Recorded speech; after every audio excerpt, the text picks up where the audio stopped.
Facebook CEO Mark Zuckerberg. Facebook is Facebook, Instagram, and WhatsApp. Facebook. How will Facebook restore from a Facebook whistleblower who claims the company? In today's episode, we will deep dive into how Facebook sabotages and cripples its competition and what that has led to. Facebook, which has been rebranded as Meta since its inception in February of 2004, has become one of the most recognized names and platforms in the social media space. In fact, we can safely say that Facebook is almost synonymous when we talk about social media. Recently, a US federal judge denied Facebook motion to dismiss the Federal Trade Commission's antitrust complaint against the company, giving the FTC, which is an acronym for Federal Trade Commission, a huge win in its effort to limit the dominance of the largest social media monopoly in the world. Now, you might be wondering, what exactly is the FTC's antitrust complaint and why is Facebook on fire? Let's first understand what is FTC. The Federal Trade Commission is an independent agency of the United States government whose principal mission is the enforcement of civil US antitrust law and the promotion of consumer protection. The Federal Trade Commission and 40 other US states have filed a lawsuit against Facebook alleging that the company has illegally maintained its personal social networking monopoly through several years of anti-competitive conduct. This complaint alleges that Facebook has engaged in a systematic strategy to eliminate threats, including the 2012 acquisition of upcoming competitor Instagram, the 2014 acquisition of the mobile messaging app WhatsApp, and the imposition of exclusionary conditions on software developers to maintain its monopoly in the global market. The $1 billion of Instagram and $19 billion of WhatsApp purchases in 2012 and 2014 respectively are at the heart of this complaint. You may be wondering at this point, what is the big deal in legally acquiring companies and being a monopoly? Well, if you have aspirations of starting your own business or becoming a leader or entrepreneur in your industry, then you should definitely keep an eye on this case, because when tech giants like Apple, Facebook, Amazon or Google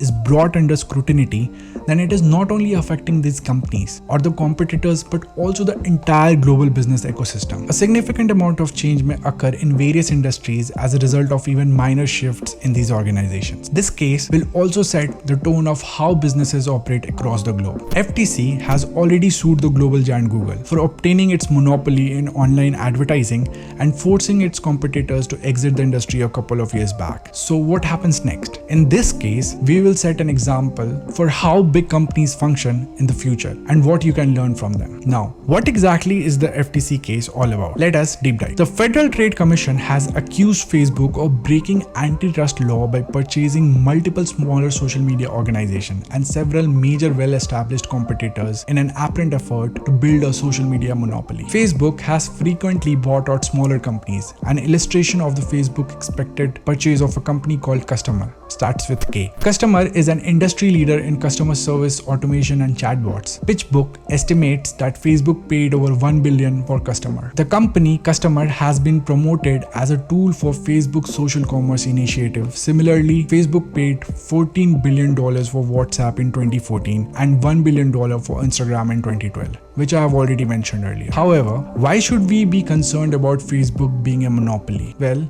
a monopoly occurs when one company becomes the sole dominant supplier of a product or service in a given market. Specifically, Facebook fits perfectly into this description. Then why is it that monopolies are so bad? Why can't there just be one reliable manufacturer for a product or a service? Well, when there is just one supplier of a certain good or service, a monopoly results in limited choice for the general public, like you and me. So technically, we lose the freedom of choices. It also gives the company an opportunity to abuse its consumers by forcing them to pay unreasonable and extra high prices for their products. So to understand this concern, let us look at a few recent and old stories. The makers of Fortnite, a game that has been downloaded over 200 million times, have said that they would no longer be available on Android Play Store. The Epic Games CEO, Tim Sweeney, was critical of Google's monopoly App Store strategy. A few months prior, the Supreme Court agreed to hear a case brought by App Store by Apple customers who claimed that Apple was abusing its position as the market leader in mobile operating system. Due to their sheer size, a small number of internet giants control the vast majority of the user experience and data, leaving users feeling trapped. Concerns like these have been around since the beginnings of the World Wide Web in the 1990s. Before the era of the internet also, the 1980s saw significant changes in the technology and telecommunication landscapes. Most notably, the breakup of AT&T, a major telecom monopoly that decided to relinquish its telecom monopoly by breaking into a number of smaller companies.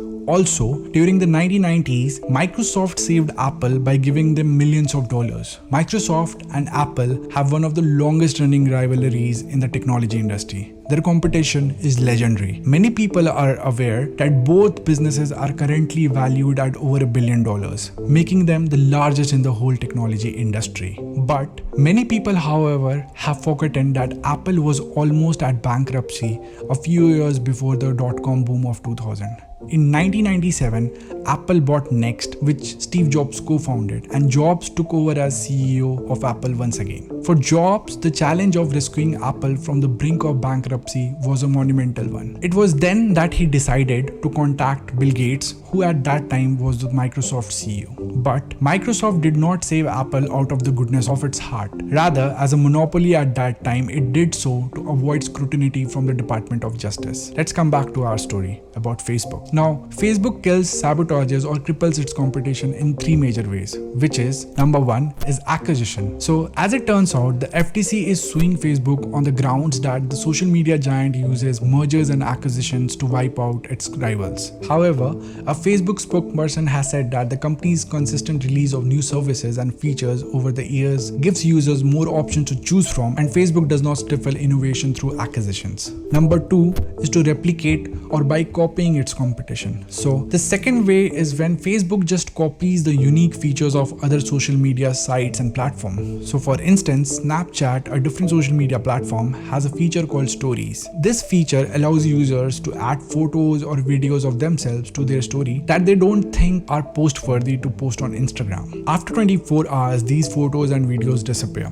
I'm sure you have used it. By simply emulating and copying this popular feature of Snapchat, Instagram has solved the one big issue that was discouraging users from sharing content on the platform. As a result of this change, the number of people downloading the app skyrocketed. Facebook's plan B, if it couldn't acquire the competition, was to try to put it out of its business. Therefore, it integrated Instagram Stories feature and witnessed an increase in revenue and users as more people started using this service. While Instagram has generated billions of dollars, Snapchat's popularity has dwindled. 1 year after Instagram Stories was released, Snapchat's user growth dropped by 82%. Facebook often resorts to mimicking its rivals if it is unable to win them over through persuasion and acquisition. With 2.13 billion active users per month, Facebook is the leading social media platform when it comes to monthly active users. Because of its 1.5 billion monthly active users, YouTube is the world's second largest social networking site behind Facebook. However, YouTube's primary focus is on video sharing rather than social networking. Facebook's WhatsApp and Messenger applications come in at number 3 and number 4 in terms of total number of users, with Messenger surpassing 1.3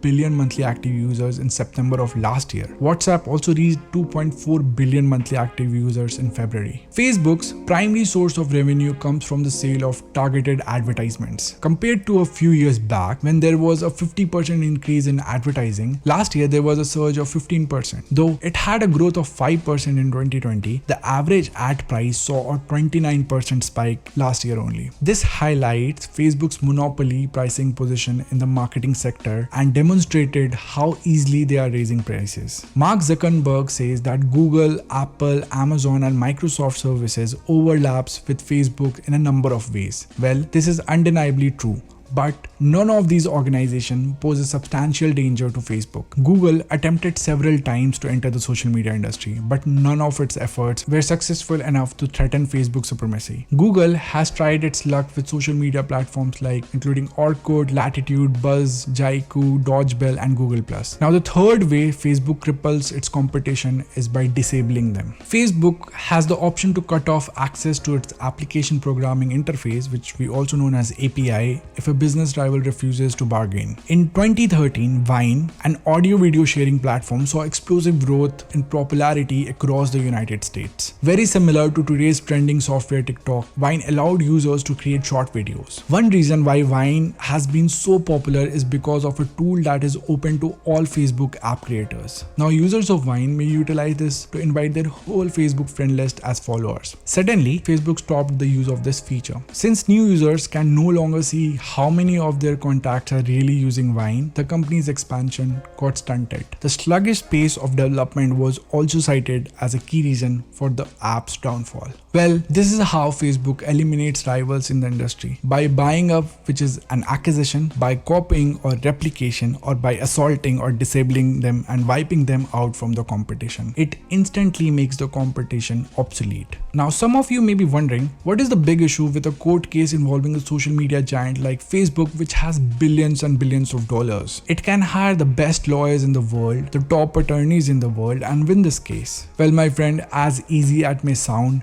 it's much more complicated. The United States of America is undoubtedly a land of opportunity, home to global business powerhouses such as Google, Facebook, Amazon, Tesla, Microsoft, and many more. But historically, the US has also been responsible for strict action against businesses that become monopolies and abuse the market by dominating. Take Standard Oil as an illustration. It was an American firm engaged in oil exploration, drilling, pipelines, construction, and refining. The corporation was split into 34 separate entities after being sued by breaking antitrust laws in the United States. A similar consequence was forced by the American Tobacco Company when it was split into 3 separate businesses. If the US court decides against Facebook, the social media giant may be compelled to sell Instagram and WhatsApp. But the government is not always successful in antitrust cases. One case was when Microsoft was accused by the US Department of Justice and 20 state attorneys for purposefully stunting the growth of its competition in 1998 by including free software on its dominant Windows operating system. Bill Gates, Microsoft CEO, spoke on the company's behalf before Congress on many occasions. Despite these appearances, federal courts determined in April 2000 that Microsoft had broken the Sherman Act and should be split into 2 different companies. However, after settling several claims with the Department of Justice and appealing the court's 2001 verdict, Microsoft was given permission to continue its operations. Microsoft's freedom to experiment with new features for its core software was severely constrained by the settlement agreement, but it did allow for some opportunity for their growth. Well,